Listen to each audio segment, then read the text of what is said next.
दोस्तों, welcome back. स्वागत है एक बार फिर आपका इस खास शो में। दोस्तों, जैसा कि आपको पता है, हम लोगों ने अकाउंट्स में बहुत सारे चैप्टर्स कंप्लीट कर लिए हैं और इसी श्रृंखला में हम लोग बहुत सारे चैप्टर और करने वाले हैं। आज हम लोग एक नया चैप्टर उठा रहे हैं जिसका नाम बताओ क्या है? Liquidation of company.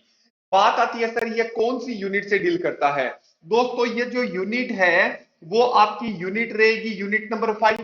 और 90% उम्मीद है कि यहां से क्वेश्चन पूछा ही पूछा जाता है। लेकिन सर, इस चैप्टर को शुरुआत करने से पहले हम समझते हैं कि लिक्विडेशन क्या होता है सर। जब कंपनी अपने बिजनेस को क्लोज करती है, तो जब कंपनी अपने बिजनेस को क्लोज करती है तो क्लोज करने की जो प्रोसेस होती है उस प्रोसेस को हम लिक्विडेशन बोलते हैं। लेकिन क्वेश्चन ये आता है कि सर, लिक्विडेशन जो आपने प्रोसेस बताया, इस प्रोसेस में होता क्या है? दोस्तों, प्रोसेस की अगर हम बात करें तो यहां पे क्या होता है भाई? संपत्ति की जितनी भी संपत्ति है कंपनी की, जितनी भी संपत्ति है जिसको एसेट्स बोलते हैं, वहां से पैसे उठाए जाते हैं, मतलब उनको बेच दिया जाता है।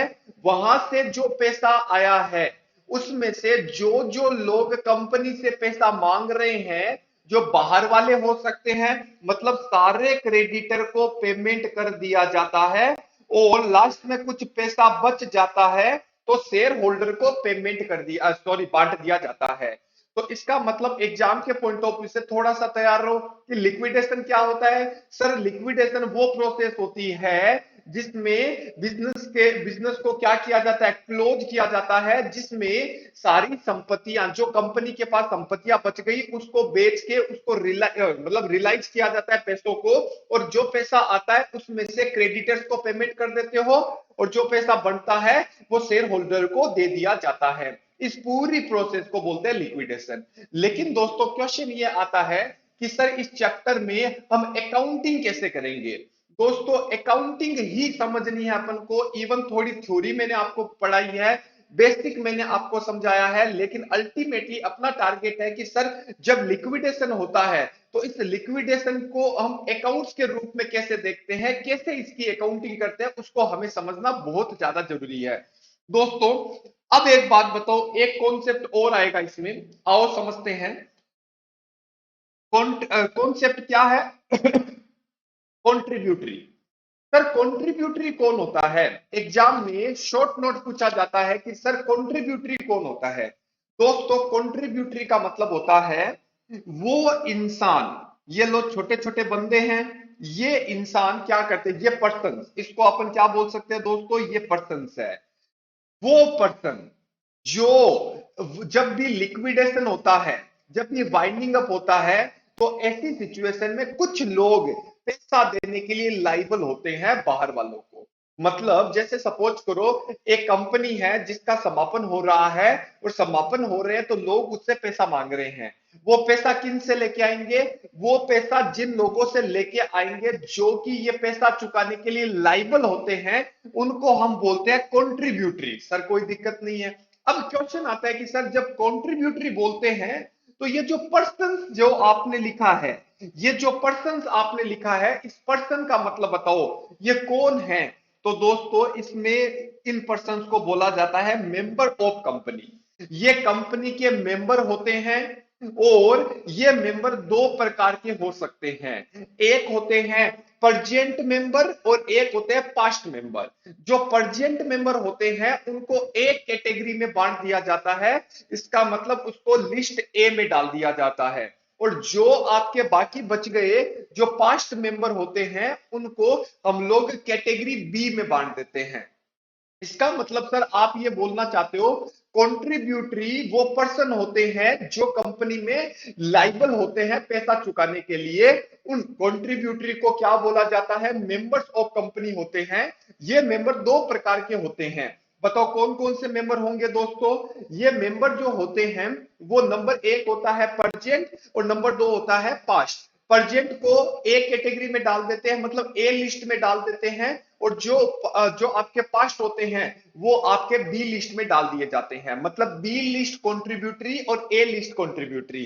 सर, क्या बात है, अल्टीमेट तरीके से समझ में आ गया। लेकिन क्वेश्चन ये आता है कि सर, एक बात बताओ, क्या जो परजेंट मेंबर है, क्या वो पैसा देने के लिए लाइबल है? हाँ भाई, हाँ। उनको पैसा देना पड़ेगा कि जब कंपनी की संपत्तियां कम पड़ रही है, जब कंपनी की संपत्ति कम पड़ रही है, उसको बेचने से उतना पैसा नहीं आ रहा जितना बाहर वालों को पे करना है, तो ऐसी सिचुएशन में जो परजेंट मेंबर है, जिनका नाम रजिस्टर में लिखा हुआ है, उसको बोला जाता है परजेंट मेंबर, वो पैसा देने के लिए लाइबल है। तो ऐसी सिचुएशन में ये अब अच्छा, अच्छा रजिस्टर में कब होगा? जिस दिन वाइंडिंग अप का प्रोसेस चल रहा है, उस दिन आपका नाम रजिस्टर में होना चाहिए, राइट। लेकिन सर एक बात बताओ, मान लो एक बात बताओ, जैसे सपोज करो दोस्तों, वाइंडिंग अप की प्रोसेस चालू हुई, वाइंडिंग अप की प्रोसेस चालू हुई मान लो 1 मई को, 1 मई को, 1 मई 1 मई 2020 को वाइंडिंग अप की प्रोसेस चालू हो गई, ठीक है। वाइंडिंग अप का मतलब समापन करना है। अब इस दिन मान लो यहां पे 5 मेंबर है जिनका नाम रजिस्टर में दे रखा है, मतलब रजिस्टर्ड है। तो इन 5 को क्या बोलेंगे? इनको हम ए लिस्ट में डाल देंगे, और ए लिस्ट में डालेंगे तो ए लिस्ट कॉन्ट्रीब्यूटरी के नाम से जाना जाएगा। एग्री सर, कोई दिक्कत नहीं है। अब क्वेश्चन क्या आता है, जब ये क्वेश्चन यहां तक हो गया, तो अब बात करो इससे ठीक 1 साल पहले आ जाओ। इससे ठीक 1 साल पहले अगर आते हैं, तो यहां पे आ जाता है 30 अप्रैल, 30 अप्रैल 2019। ये पिछला 1 साल है। इसका मतलब सर पिछला 1 ईयर है आपका। इस 1 ईयर में, इस 1 ईयर में दोस्तों, ये लो वापस एक बार, ये लो, ये आपका हो गया, और ये आपका हो गया दोस्तों पिछला 1 ईयर। और यहां पे आ गया 1 मई 2020, सर कोई दिक्कत नहीं है। और यहां पे ये 5 मेंबर है, सर कोई दिक्कत नहीं है। ये आपका आ गया मेंबर 5 है, और यहां पे इसको हम ए लिस्ट में बांट देते हैं। क्लियर? अब क्लियर दिखेगा आपको। अब क्वेश्चन क्या आता है कि सर एक बात बताओ, इससे ठीक पहले आते हैं, तो यहां पे आ जाता है दोस्तों कितना, 30 अप्रैल यहां पे आ जाता है 2019। सर कोई दिक्कत वाली बात नहीं है। अब जब 2019 आ जाता है, तो एक बात ध्यान रखो, यहां से लेके यहां तक जो जो लोग यहां पे मेंबरशिप से हटे थे, जो जो हमारी मेंबरशिप से हटे थे, ये बताओ क्या माने जाएंगे? ये भी लाइबल होंगे। मतलब लास्ट 1 साल में जिन जिन लोगों ने मेंबरशिप छोड़ी है, कम, ये देखो ये क्या है, वाइंडिंग अप का कमेंसमेंट। यहां से पिछला 1 साल देख लो, उस 1 साल के अंदर अंदर जिसने मेंबरशिप छोड़ी है, जिनका नाम हटा है, वो भी लाइबल हो जाएंगे। एक बात ध्यान रखो। लेकिन दोस्तों 1 साल से पहले वाले जो लोग हैं, 1 साल से पहले वाले जो लोग हैं, वो आपके बताओ क्या नहीं होंगे? ये आपके लाइबल नहीं होंगे। क्या बात है सर, मतलब ये सर क्या बोलना चाहते हो? जैसे सपोज करो ये एक बंदा है ए, जिसने जिसने 21 मार्च 2019 को मेंबरशिप से अलविदा बोला था, तो क्या ये भी लाइबल हो जाएगा? ना बाबा ना। क्योंकि 30 अप्रैल देखो, 1 मई 2020 से ठीक 12 महीने पीछे आ जाओ, यहां से पहले कोई भी बंदा अगर छोड़ के गया था, वो लाइबल नहीं होगा। इसका मतलब सर आप हमें ये बोलना चाहते हो, जो ए लिस्ट वाले हैं वो तो लाइबल होंगे ही, और बी लिस्ट कैटेगरी वाले लास्ट 1 साल के अंदर अंदर जो मेंबरशिप छोड़ के गए हैं, वो ही लाइबल होंगे। इसके अलावा कोई भी इंसान लाइबल नहीं होगा। क्या बात है सर। लेकिन एक बात बताओ सर, मान लो ये जो प्रेजेंट मेंबर है, जिसको आपने ए लिस्ट बोला और इसको आपने क्या बोला, बी लिस्ट, तो दोस्तों ये जो ए लिस्ट वाले हैं, सर एक बात बताओ, मान लो ए लिस्ट से आपको सारा का सारा पैसा मिल गया। जैसे एक एग्जांपल देते हैं, कंपनी से लोग 50,000 रुपए मांग रहे हैं, और मान लो 50,000 का सारा पैसा ए लिस्ट वालों से आ गया, क्या बी लिस्ट के पास जाएंगे? क्या नहीं। बी लिस्ट के दरवाजे तब खड़खड़ाएंगे जब ए लिस्ट से जो पैसा आना था, वो पैसा कम पड़ गया बाहर वालों को चुकाने के लिए। मान लो 50,000 रुपए बाहर वालों को चुकाना है, लेकिन ए लिस्ट से 30,000 रुपए ही आए, तो बताओ कितना बचा? सर 20,000 रुपीज बच गए। और जो दोस्तों 20,000 रुपीज बचेगा, जो आपका 20,000 रुपीज बचेगा, ये पैसा आप बी लिस्ट के पास जाओगे, बी लिस्ट को आप परेशान नहीं करोगे। पहले दिल और दिमाग में ये बात बिठा लो, सर कोई दिक्कत नहीं है। राइट सर, एकदम अच्छे से समझ में आ गया। तो दोस्तों अगर आपको यह समझ में आ गया तो आओ भाई साहब हम लोग करते हैं अगला एक क्वेश्चन चालू। होप सो ये सारी बातें मैंने कॉन्ट्रीब्यूटरी बता दिया, मैंने लिक्विडेशन बता दिया, अब एक क्वेश्चन चालू करेंगे। आ जाओ दोस्तों मेरे साथ, हम लोग करेंगे example number 1, page number 1.5। Winding up का चैप्टर है, आप निकाल सकते हो, इंडेक्स में देख लो। और आपको लास्ट लास्ट यूनिट नंबर 5 में लिक्विडेशन दे रखा है, और ये आपको मिलेगा पार्ट, जब आप इंडेक्स देखोगे ना बुक की, तो ये आपको मिलेगा दोस्तों पार्ट 2 में वाइंडिंग अप के नाम से। ठीक है, चलो जी, example number 1 page number 1.5। Okay sir कोई दिक्कत नहीं है, तो यहां पे हम लिख लेते हैं एग्जाम्पल नंबर 1। चलो जी, और एग्जाम्पल नंबर 1 में अगर हम आते हैं तो दोस्तों अपन पढ़ना चालू करते हैं क्या है। ओके, पेज नंबर 1.5 है मेरी वाली बुक में, 1.5। चलो जी, कोई दिक्कत नहीं है। ओके, ये दे रखा है बेड लक लिमिटेड वेंट, ये लो नाम से ही पता चल रहा है, ये है दोस्तों bed luck. Bed luck limited क्या बोलना चाहती है, ये बोलती है कि ये वॉलेंट्री लिक्विडेशन में आना चाहती है इच्छा से, एंड प्रोसीडिंग कमेंस। ये लो भाई साहब, एक बात बताओ, 2 जुलाई 2020 को बताओ क्या हुआ, ये कमेंसमेंट मतलब प्रोसेस आपकी चालू हो गई, प्रोसेस चालू होगी। अब एक बात बताओ, इससे ठीक 12 महीने आ जाओ पीछे, तो ये आ गया दोस्तों 12 महीने 1 जुलाई 2019। ये पिछले पिछले 12 महीने, पिछले, अच्छा बी वाले जो है, बी लिस्ट वाले हैं, वो पिछले 12 मंथ में जो छोड़ के गए हैं खाली वो ही लाइबल होंगे, इसके अलावा कोई भी लाइबल दोस्तों नहीं होगा। सर कोई दिक्कत वाली बात नहीं है, चलो जी। ओके, अब एक बात बताओ मेरे को, यहां तक अगर कोई बात करे तो कोई दिक्कत है नहीं, सर कोई दिक्कत नहीं है। अब सुनो, certain creditors could not receive payment out of the realisation. अब एक बात बताओ, अभी तक मैंने अभी क्या बताया कि भाई साहब आप क्या करते हो, आप पहले ए लिस्ट के पास जाते हो, किसके पास जाते हो, ए लिस्ट वालों के पास। ए लिस्ट वालों से जब पैसा पूरा रियलाइज नहीं हुआ तो ऐसी सिचुएशन में आप बताओ कहां पे जाते हो, बी वालों के पास। क्या बात समझ में आती है सर, एग्री 100%। तो दोस्तों जब आप ए से पैसा वसूल नहीं कर पा रहे, तब आप या तो ए से पैसा वसूल नहीं कर पा रहे, मतलब वसूल कर लिया लेकिन उतना पैसा नहीं मिल रहा जितना मिलना चाहिए, तो इस लैंग्वेज का मतलब क्या है कि ये बोल रहा है certain creditor could not received payment out of the realisation of assets and out of the contributory from contributory of A list, मतलब ए लिस्ट से पूरा पैसा नहीं मिला। The following detail of set transfer are made available for you. देखो क्या दे रखा है, अब देखो यहां पे दोस्तों कितने लोग हैं, यहां पे देखो कौन है, जो name of transfer share holder का मतलब क्या है, जिन्होंने शेयर को ट्रांसफर कर दिया, जिन्होंने लास्ट सालों में शेयर ट्रांसफर कर दिए, जिनका नाम रजिस्टर में मेंटेन नहीं है, मतलब बी लिस्ट कैटेगरी है। Okay, A B C D, right, okay, और ई। अब एक बात बताओ दोस्तों, ये सवाल आज तक पूछा नहीं गया है और मुझे लगता है कभी ना कभी तो ये सवाल आ सकता है।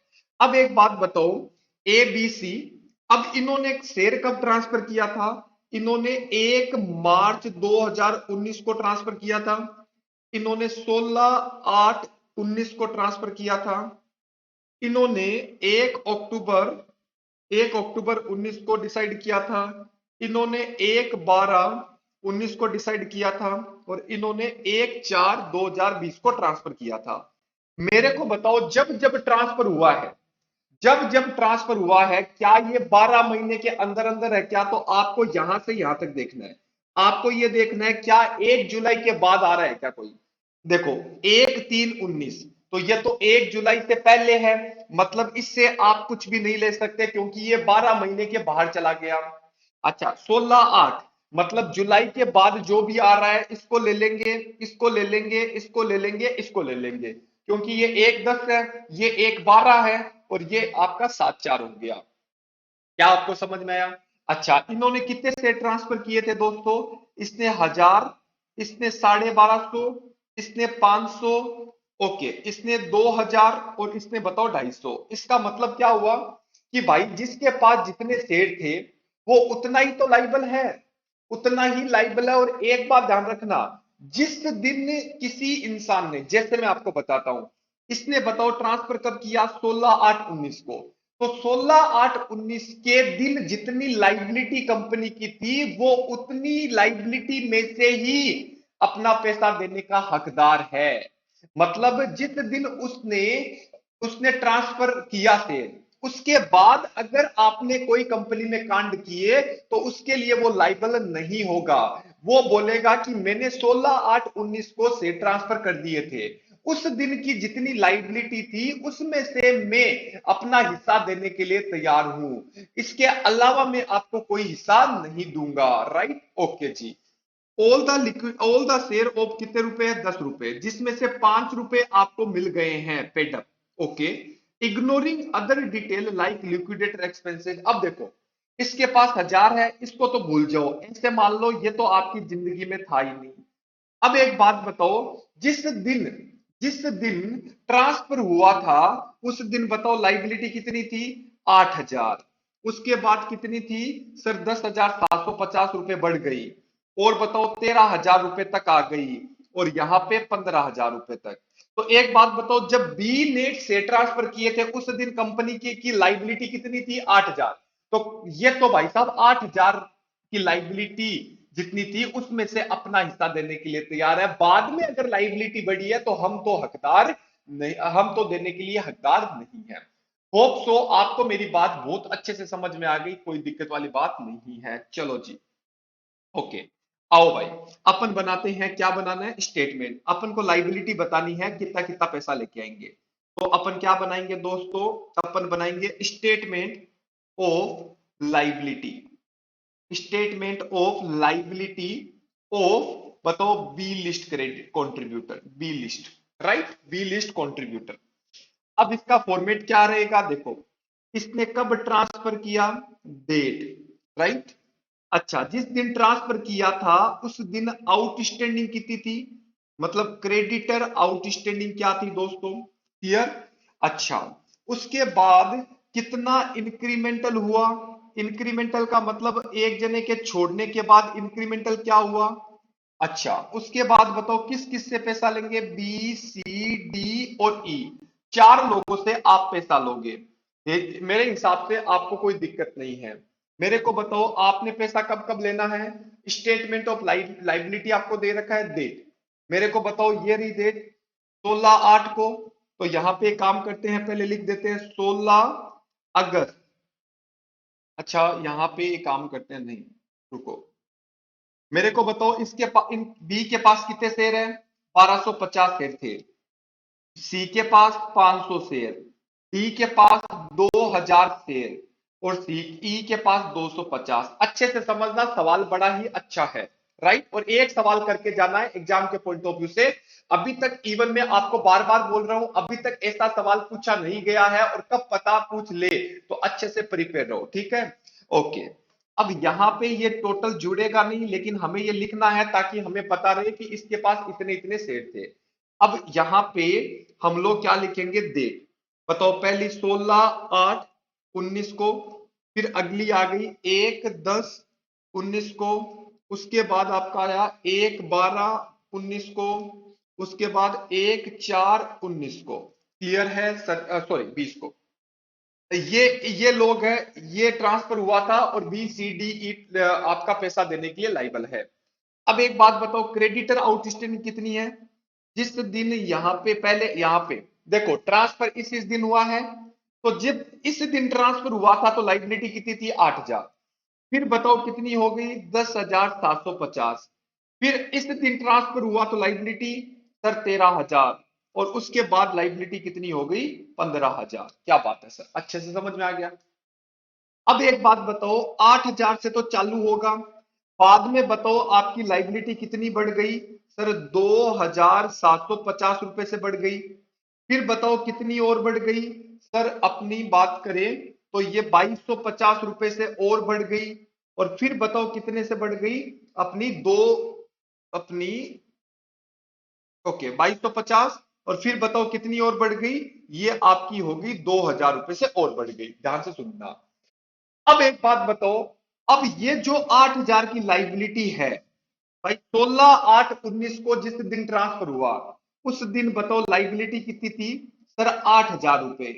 इस 8000 को आप बी, सी, डी और ई इन चारों लोगों से लोगे। किस रेशियो में लोगे? जिस रेशियो में उसके पास शेयर है। बताओ क्या रेशियो निकालना आता है? रेशियो निकालना आता है क्या दोस्तों? 1250 प्लस आता है ना, देखो ऐसे रेशियो निकलता है। मैं आपको बता देता हूं, कुछ बच्चों को अगर रेशियो निकालना नहीं आता तो देखो 8000 कितने पे है, इसको इसको इसको इसको टोटल कर दो, 1250 प्लस 500 प्लस 2000 प्लस 250, तो हो गया 4000। 8000 टोटल 4000 के लिए है। 4000 कहां से आया? ये इसका है टोटल।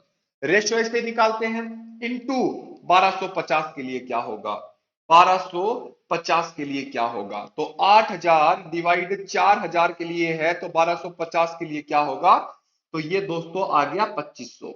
ऐसे ही बताओ 8000 कितने के लिए है सर, 4000 के लिए है, तो 500 के लिए क्या होगा, तो 8000 डिवाइड 4000 के लिए है, तो 500 के लिए क्या होगा, तो ये आया दोस्तों 1000 रुपए। ऐसे ही 2000 के लिए, 8000 डिवाइड कितने के लिए, 4000 के लिए है, तो 2000 के लिए क्या होगा, तो ये आ गया दोस्तों 4000 आ गया, और लास्ट में आपका आ जाएगा 500 रुपए। होप सो कोई दिक्कत वाली बात नहीं है, और जो मैंने आपको बताया है वो आपको समझ में आ गया है, क्लियर है? सर ये तो हमारा हो गया क्लियर। चलो, क्या बात है सर, एकदम अच्छे से समझ में आ गया ये तो। आगे चलो आप। तो ये आ गया 2500। अब एक बात बताओ, जब 1/10 को ट्रांसफर हुआ तो 8000 तो हम लोगों ने ऑलरेडी बांट ही दिया। अब जब ये ट्रांसफर हुआ तो एक्स्ट्रा लाइबिलिटी कितनी और हो गई? पूरा थोड़ी बांटोगे 10,750, क्योंकि 8000 तो आपने बांट दिया। अब कितना हो रहा? 2750 रुपए और है। तो अब जो 2750 रुपए है ना दोस्तों, ये जो 2750 है, इसको बताओ इसमें नहीं बांटोगे, अब 500, 2000 और 250 के रेशियो में बांटोगे। बताओ ऐसा क्यों किया? क्योंकि जिस दिन ट्रांसफर हुआ था बी का, उस दिन तो 22 साल, अब तो वो चले गए। मतलब वो क्या बोलेगा, मैंने जब ट्रांसफर किया था उस दिन लाइबिलिटी 8000 थी, मैंने लिया ना अपना हक, अब मैं क्यों दूंगा भाई? अब सुनो, 2750 किस में बंटेंगे? 3 में। तो 2750 डिवाइड, इन तीनों को जोड़ो, इसको इसको इसको, तो ये आया डिवाइड 2700। देखो 500 प्लस 2000 और प्लस 250, तो कितना आया? 2750 डिवाइड 2750 इंटू 500। तो ये कैलकुलेट कर सकते हो, कोई बड़ी बात नहीं है। 500, फिर ये आ जाएगा 2000, और ये आ गया 2250, राइट। अब एक बात बताओ, यहां पे आगे चलेंगे तो बताओ कितना हुआ? 13000 तक हो गया। जब ये 13000 तक हो गया तो बताओ 1/12 को ट्रांसफर हुआ, तो एक्स्ट्रा कितना? 2250। इस 2250 में बी भी नहीं होगा, सी भी नहीं होगा, अब कौन लेंगे? खाली डी और ई। तो डी और ई 2000 और 250, तो ये रेशियो बन गया। तो यहां पे 2000 आएगा और यहां पे 250 आएगा। क्या बात है सर, अच्छे से समझ में आ गया। और बाद में जो ये आपका एक्स्ट्रा 2000 बढ़ा, ये 2000 बताओ कौन देगा? ना तो ये देगा, ना ये देगा, या ना ये देगा, ये पूरा का पूरा ये दे देगा, ई। क्या आपको मेरी बात समझ में आ गई? सर एकदम अच्छे से, कोई दिक्कत वाली बात नहीं है। बताओ टोटल ये आया दोस्तों 2500, ये आया अपना 1500, ये अपना आया कितना? 8000 टोटल, और ये अपना आया 3000। मतलब हम बी, सी, डी और ई को कॉल लगाएंगे और हम उनसे पूछेंगे कि भाई साहब बताओ आपका पैसा कितना बाकी है। हम बताएंगे भाई, बी को फोन करेंगे, हाँ भाई 2500 रुपए ले आ, 1500 ले आ, 8000 ले आ, 3000 हम मांगेंगे।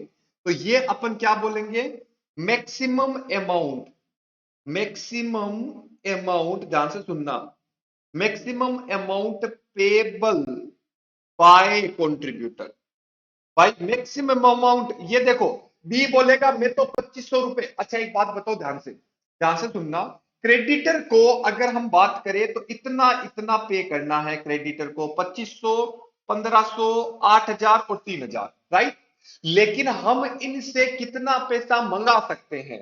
एक बात बताओ, इन्होंने 10 रुपए का शेयर था, उस इन्होंने 5 रुपए तक पे कर दिया, तो हम 5 रुपए तो मंगा ही सकते हैं ना। तो इसका मतलब कोल्स इन एरियर इनका कितना है, कोल्स इन एरियर कितना है दोस्तों, 5 रुपए पर शेयर। तो बताओ 1250 शेयर है, इंटू 5 करोगे तो ये आया 6250। फिर 500 इंटू 5 करोगे तो ये अपना आया 2500। और फिर बताओ आपका आया 2000 इंटू 5 करोगे तो ये आया 10,000। और अगला जो है 250 इंटू 5 करोगे तो ये अपना आया 1250। इसका मतलब बताओ क्या हो गया सर, इसका मतलब ये हो जाता है कि हम, ध्यान से सुनना, ध्यान से सुनना, मैं क्या बोलूंगा, मतलब हमें 20 से 2500 रुपए मंगाने हैं, लेकिन हम मंगा किसे कितने, देखो बी को, 20 से मैं कितना पैसा ले सकता हूं, 6250 ले सकता हूं, लेकिन मुझे जरूरत कितनी है 2500 की, तो मैं 2500 ही मंगाऊंगा। ओके, 30 से मैं कितना ले सकता हूं, ले तो 2500 सकते हो, लेकिन मुझे चाहिए कितना 1500, तो मैं 1500 ही मंगाऊंगा। सी डी से अगर हम बात करें, ले तो 10,000 सकता हूं, लेकिन मुझे चाहिए कितना 8,000, 8,000 मंगाएंगे। यहां पे ई से मैं 1250 ही ले सकता हूं, लेकिन चाहिए कितना 3,000। तो क्या ई मेरे को 3,000 दे देगा, क्या वो बोलेगा नहीं भाई साहब मेरा तो 1200, मैं तो 1250 से ज्यादा नहीं दूंगा। तो यहां पे इन दोनों में जो भी कम होता है वो actually actually actual liability, sorry actual liability, right. Okay, तो विच एवरेज लोअर होता है, विच एवरेज लोअर। बताओ कितना सर, 2500, 1500, 8,000। ये तो देखो दोस्तों रटने का तरीका है, लेकिन आप ऐसे सोचो आप उससे कितना मंगा सकते हो और कितने की जरूरत है। अगर जरूरत जितना मंगा सकते हो उससे कम है तो पूरा का पूरा मंगा लो। यहां पे मुझे जरूरत तो 3,000 की थी, लेकिन एक बात बताओ मैं ज्यादा से ज्यादा कितना मंगा सकता हूं, 1250 ही मंगा सकता हूं। होप सो आपको ये सवाल अच्छा लगा होगा। अगर आपको इसमें कोई डाउट है तो आप मेरे से जरूर जरूर पूछना। अगली क्लास में मैं आपको लिक्विडेशन स्टेटमेंट बनाना सिखाऊंगा और अच्छे से समझेंगे, कोई टेंशन वाली बात नहीं है। अच्छे से समझो, एक बार जितना मैं पढ़ा रहा हूं उतना अच्छे से समझने की कोशिश करो, कॉन्सेप्ट को समझो, इसीलिए पूरा जीरो से उठाया जा रहा है। बाय बाय, टेक केयर, अपना ध्यान रखना, राइट। ओके जी।